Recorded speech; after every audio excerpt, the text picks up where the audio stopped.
Welcome to the Life Unlimited podcast with Larry Heller.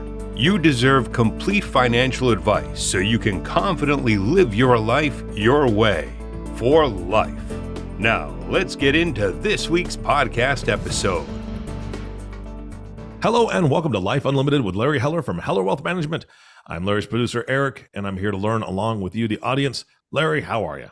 I'm doing terrific today, Eric. How are you? Getting some nice weather out by you? It's okay. No, actually, it's been beautiful. Been going for morning bike rides, and it's been just wonderful temperature, not too muggy. You know, I try to get it done early in the day. So yeah, it's been a lot of fun. Love that. Love to hear that. Well, you know, I got to get moving. We've talked about this before. Yeah, we did. Down for way too long, so gotta start exercising. So it's nice to get out for that bike ride. Today you have a guest on the show, and you're talking about gray divorce, correct? Correct. Okay, well that's interesting. I know that you've talked about this a little bit on podcasts before, but now you've got a guest to go back and forth with and probably hone in on it a bit. So you've allowed me to introduce him, and this is Andrew Hatherley, founder and CEO of Wiser Divorce Solutions, LLC and Transcend Retirement, LLC. He's a seasoned professional specializing in divorce finance planning and retirement transitions. With over 25 years of experience, Andrew established Wiser Divorce Solutions in 2017 to empower individuals navigating divorce with financial confidence.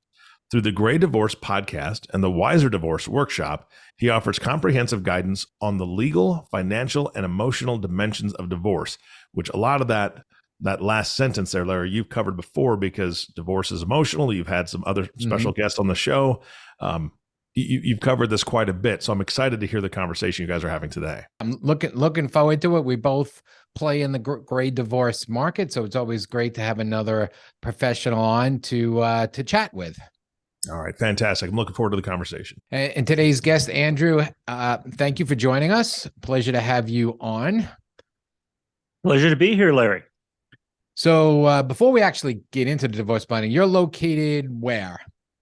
I'm located in Las Vegas, Nevada, and it would be remiss of me not to brag a little bit on our Vegas Golden Knights, who won the Stanley Cup Championship last night. Never in my imagination did I think when I moved to Las Vegas 24 years ago, I'm from Canada originally, I'd be living in a town with a Stanley Cup champion. So we're pretty excited about it. Although the Rangers remain my...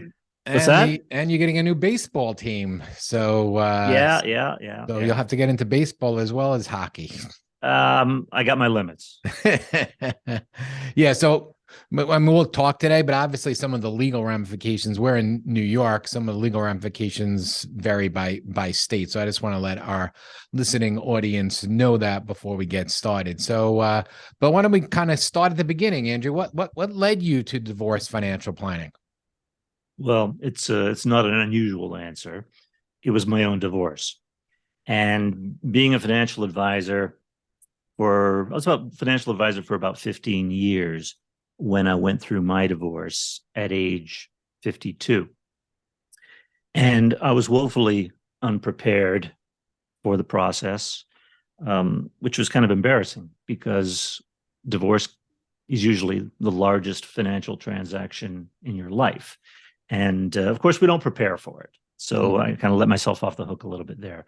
But going through the process and learning a lot of life lessons, it just struck me that as a financial advisor, that if I focused on this niche, I could probably add a lot more value to the clients I was working with. So at that point, after I emerged from the divorce and kind of licked my wounds, I determined to earn the credential certified divorce financial analyst and set up an outside business activity, Wiser Divorce Solutions, that would focus on essentially the before and during divorce work, either working with couples as a neutral or working with one person and their attorney as an advocate. And that would form a symbiotic relationship with Retirement Solutions Group / Transcend Retirement, which is my RIA, and to which over the last several years I've developed a special niche in gray divorce. of course, I was less gray before my divorce, a lot more grayer after my divorce. But I realized that that was where I could probably add most value in the financial advisory work that I was doing. So yes, it was going through my divorce, seeing firsthand the mistakes that people make, and I've always been a person oriented towards education. So I like the idea of kind of teaching people from my experience and maybe how to avoid some of the negatives and to get divorced in a way that will set you up in a much more positive light. Right. So we do have that in common. And those who've listened to the podcast before, I know I went through a divorce in my late 50s. So I was a little bit more grayer or less haired than maybe you were when you went through it. So it definitely gives you a whole different perspective when you go through something like that, especially when you're going through something like that later in life. So just like you, some of the things that I learned or wish I knew through that, be able to bring that to our clients going through a divorce later in life. What do we actually think gray starts at? What we call older age? Is there a age limit that we say gray divorce? People ask me that. Yeah, and I think 50 is a pretty good cutoff. That's generally accepted as the onset of middle age, and certainly I think we've all got a few gray hairs, or the hairs we have left at 50. So it's generally accepted that 50 is the age. And there's been some academic research done, and a lot of good academic research over the last 20 years or so, maybe in the last 10 years particularly, about the phenomenon of gray divorce. Because when I was going through it, I didn't realize it was a societal phenomenon, but it's really the only area of the demographic where divorce rates are increasing. And for instance, 1990, 1 in 10 people getting divorced were over the age of 50, and as of 2019, it was 1 in 3 people getting divorced over the age of 50. So I didn't realize when I was going with it that there were so many other people as well, yourself included, going through it. And there's a number of reasons for that, and perhaps we can get into that at some stage. But that's another thing, with respect to focusing on this niche, which also led me to do the Gray Divorce podcast, or start the Gray Divorce podcast last year, is I'm not talking to the wilderness. There's a lot of people who are going through this. Yeah, so let's talk about some of the special concerns of someone getting divorced later in life rather than their 20s, 30s, and maybe even their 40s. Right. Well, I think the key item here is age and the lack of time to recover. We know that quite often divorce will result in a diminution of our wealth by 50%. We're splitting up a household into 2 separate households. Nobody comes out of divorce better financially than during the marriage. So the number one special feature for gray divorcees is they have less time to recover. Now, having said that, typically they may have more assets, more in their retirement accounts, more pension benefits accrued, more equity in their homes, debts paid off, hopefully, not always the case. So there may be more assets to split.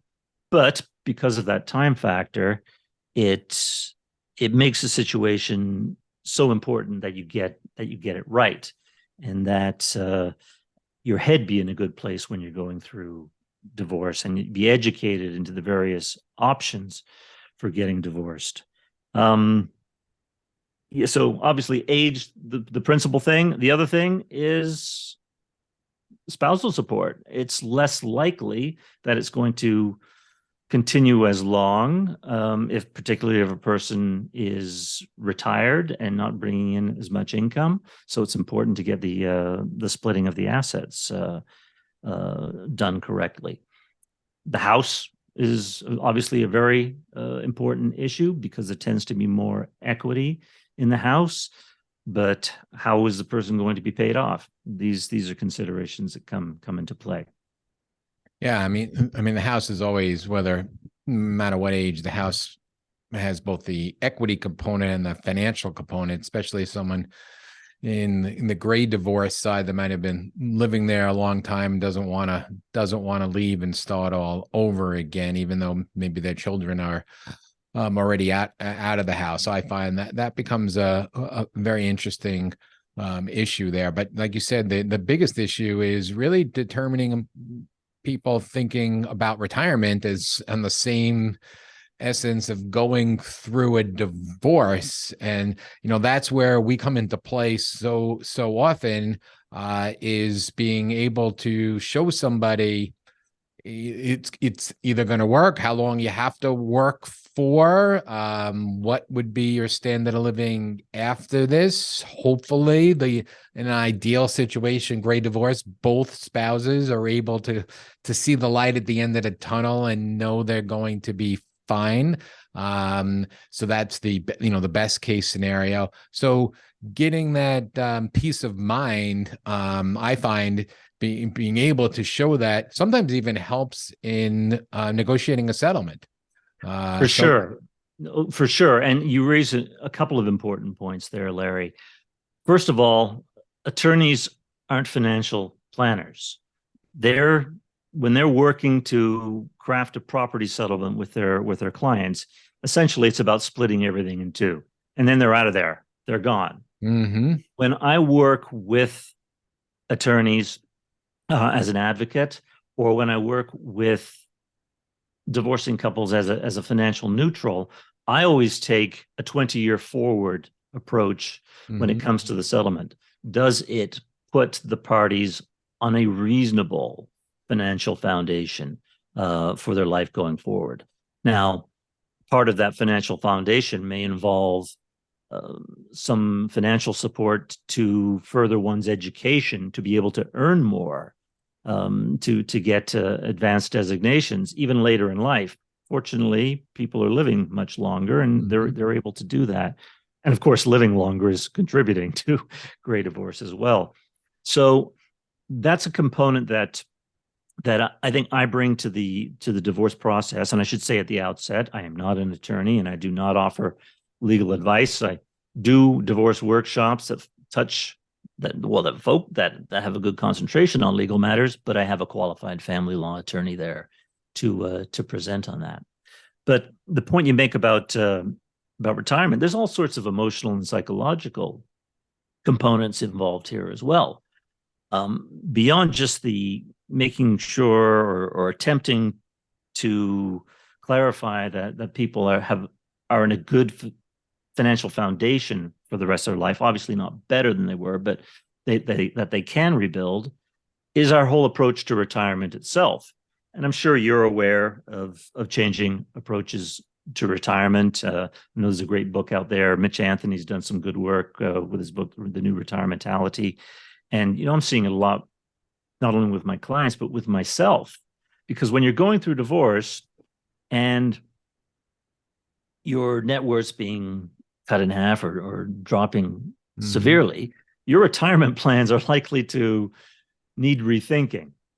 But also, your thinking about retirement needs rethinking. So I remember when I was in my early 50s, I always saw age 60 as kind of my hour of liberation. That come 60, I would be free from the shackles of work and off to the beach and the golf course. Well, I'm turning 60 in a couple of weeks, and I have no desire to quit working because I've kind of transformed the work that I'm doing in a way that it provides much more purpose in my life and meaning. And I've done things with my practice to delegate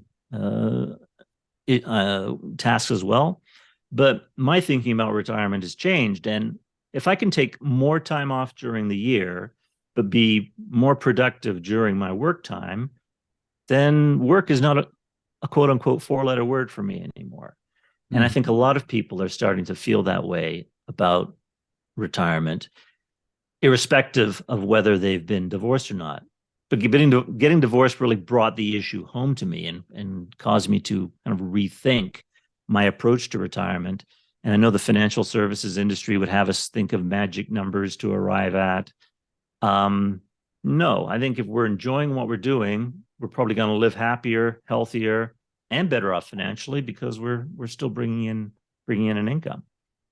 Absolutely. I mean, there are tons of studies that say that, you know, people's minds even better the longer you work. And yeah, I mean, we're both lucky that we work in a field that we love. I mean, I've actually just had that conversation with my child, a couple of my children that I just finished, you know, year 30.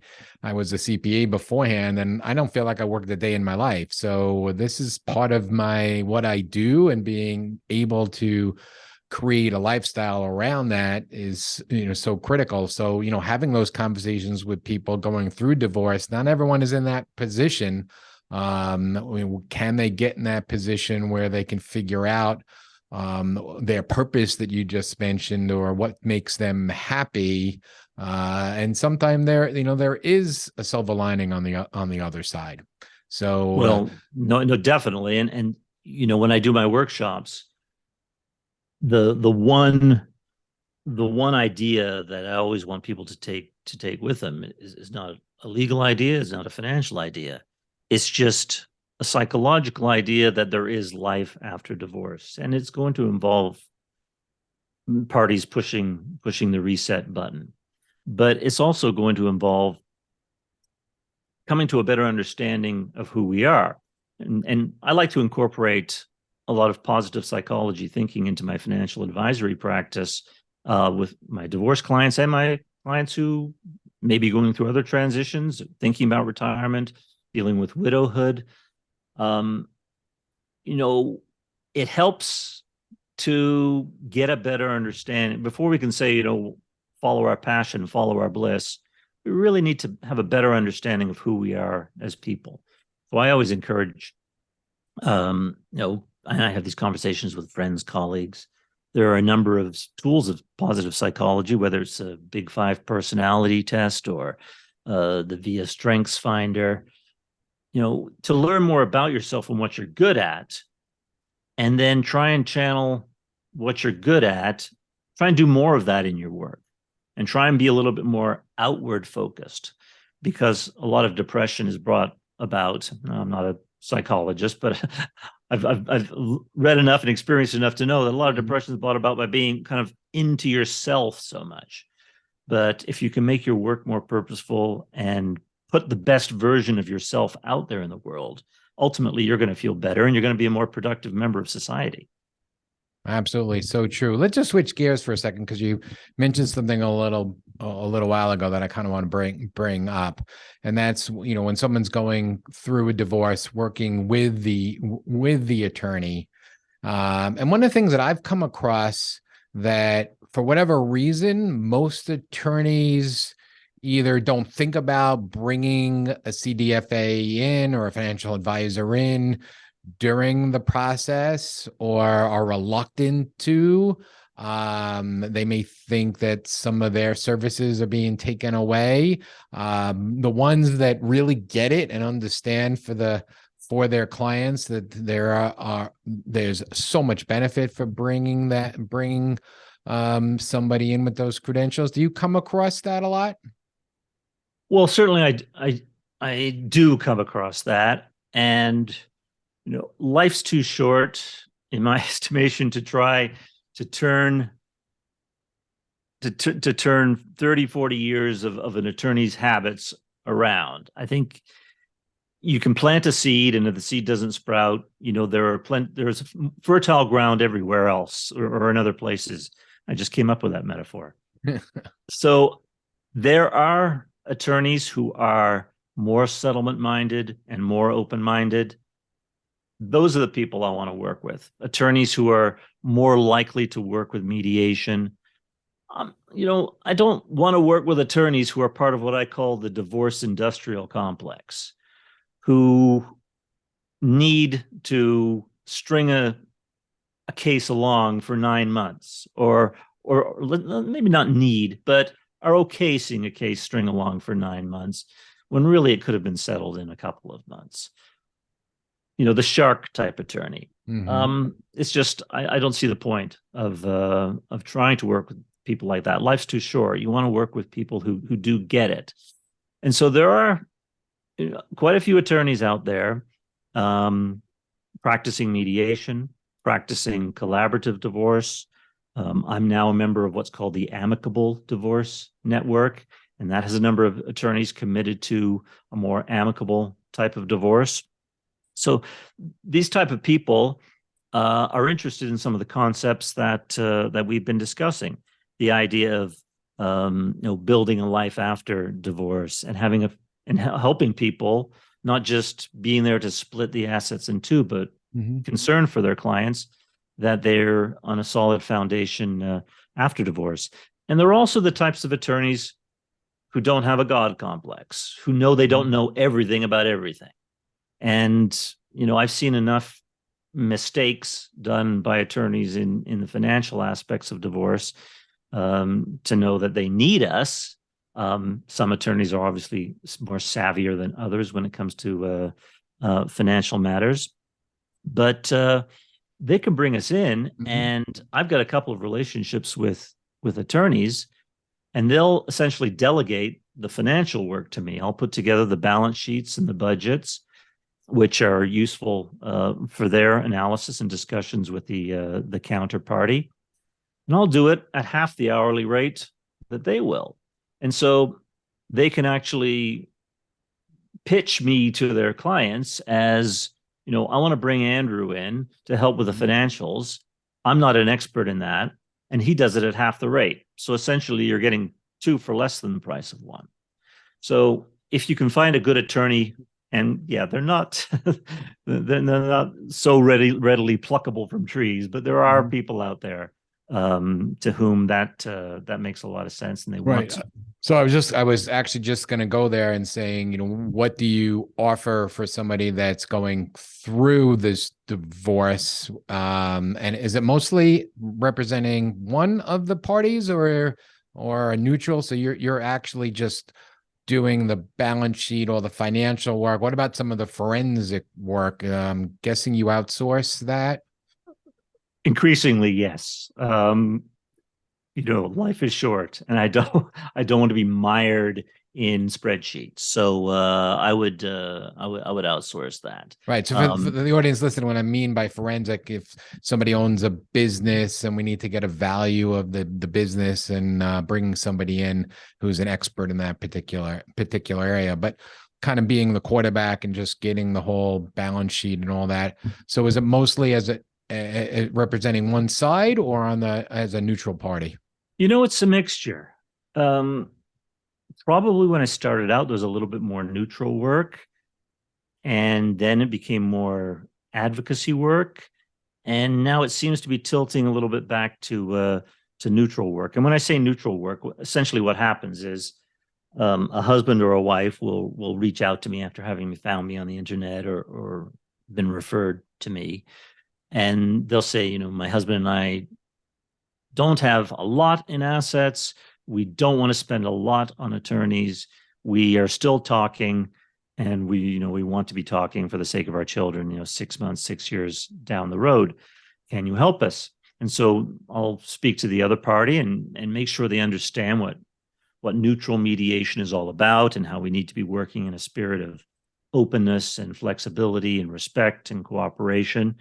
And if I determine that the couple are that way disposed, then I'll work with them to go over the financials, and yes, put a balance sheet together, put individual income statements, budgets together for them, and we'll come to what I call a summary agreement. And at that point, I'll refer them to any number of attorneys that I work with who are more than qualified to drop the paperwork and make sure everything is done in the proper legal way. Now, the advocacy cases, on the other hand, those tend to be cases for which mediation is not suited. And so an attorney might call me and say, hey, I've got this high net worth case and they've got lots of accounts, and they might want me to kind of dig into it a little bit. And sometimes that's very satisfying, because I can go into the accounts and see, well, $20,000 was moved here 2 years ago to account 4534. And they'll say, well, I didn't know about account 4534. Well, ask the other attorney about it, because we've got assets going here that potentially our client is entitled to. So that's kind of forensic or investigatory. I do find that quite enjoyable. But the business valuation stuff I don't do, and I don't do a lot of separate property work on 401ks either.